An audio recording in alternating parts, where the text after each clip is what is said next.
brings people together in a really powerful way, and we know that to be true no matter who you are, no matter what your paycheck is, no matter what your income level is. Hunger exists not because there's not enough food to go around, but because everyone in our whole human family doesn't have equal access to it. So the problem's not in the production of food, but in the distribution of it.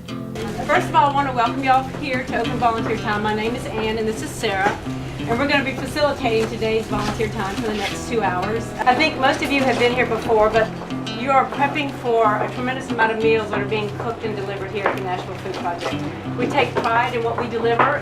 We use as much fresh produce as we can. A lot of that is grown in our gardens out back and also off Redwood. We also glean a tremendous amount of produce. The corn that you're dealing with came from Whole Foods this week. The lettuce actually was grown in our garden. Sometimes I'm just struck with the craziness that we live in this world where we have this excess of food, this abundance in general, and yet we see that there are people who are without.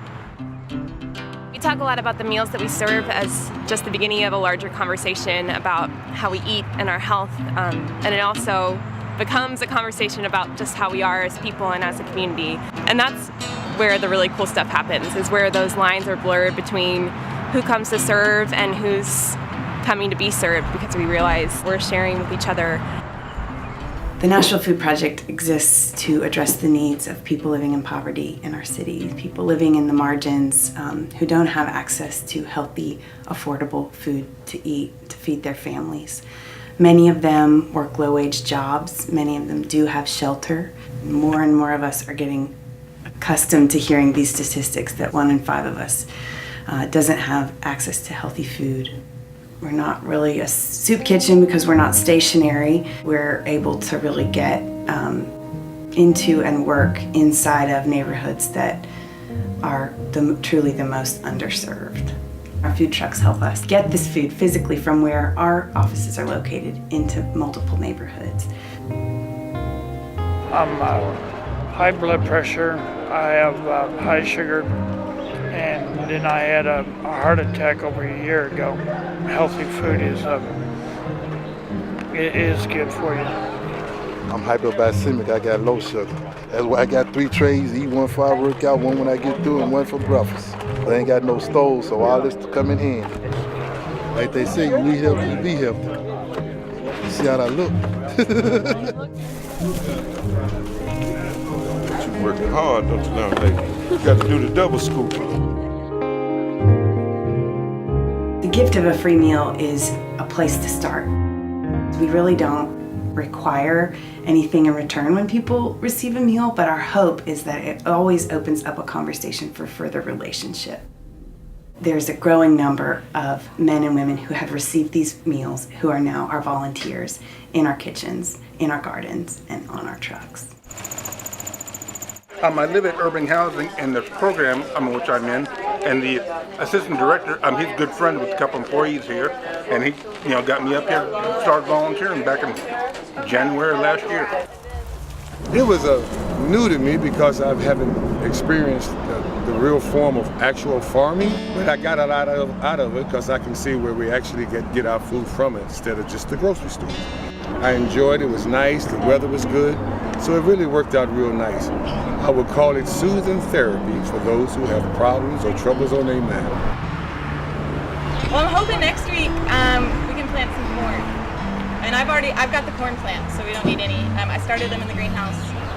You can't come next week, come the next, and you'll see how much stuff's grown. This is our Woodmont kitchen garden, as we like to call it. The space for us is pretty special. We've been growing food on it for a couple of years now, really intensively. We grow things here that are a little more fragile or might like to be prepped more quickly. So we grow lots of salad greens and cooking greens here, things that need picked every day, tomatoes, beans, cucumbers, melons that need extra water. So you see some of that now. We're constantly expanding. By the time summer rolls, we'll have beans and cucumbers along all the fences. Nashville Food Project's kind of unique because they really have a focus on production meaning they're actually trying to grow quite a bit of food. And that's exciting because it's the whole process from start to finish. It's preparing the soil, planting the seeds in the nursery, taking care of those plants till they're ready to harvest, harvesting, preparing, and then getting the satisfaction of seeing all that work and effort put to a good cause. So whenever I have a little bit of spare time, I try to help out as well. Our volunteers glean, our volunteers work in our gardens growing the food, they wash the vegetables and the produce that we're bringing in, they prep it, they cook it, they put it on a truck, and they deliver it. And they're the ones who are building the relationships with these men and women we serve. Great things that you give out. You get things like lettuce, you know, see that? I mean, you can't do nothing but stay healthy, and it helps a lot of people here.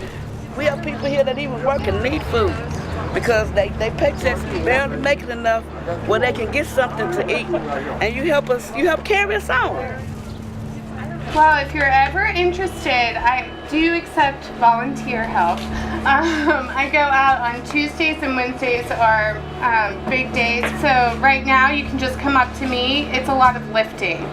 So please, if you want a good workout and you want to be outside, come see me.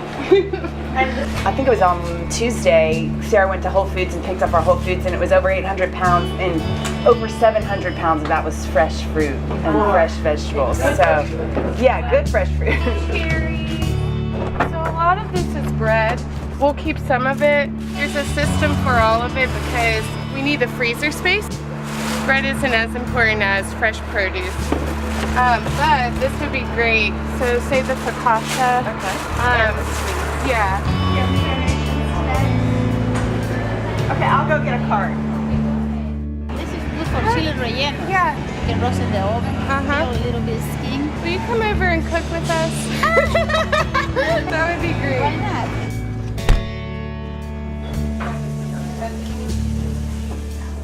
I mean, basically underneath of it all, it's poverty, and that's this huge looming thing that we don't really know how to touch. But that's what I love about our work, is that we may not have all of the answers, but we can feed each other.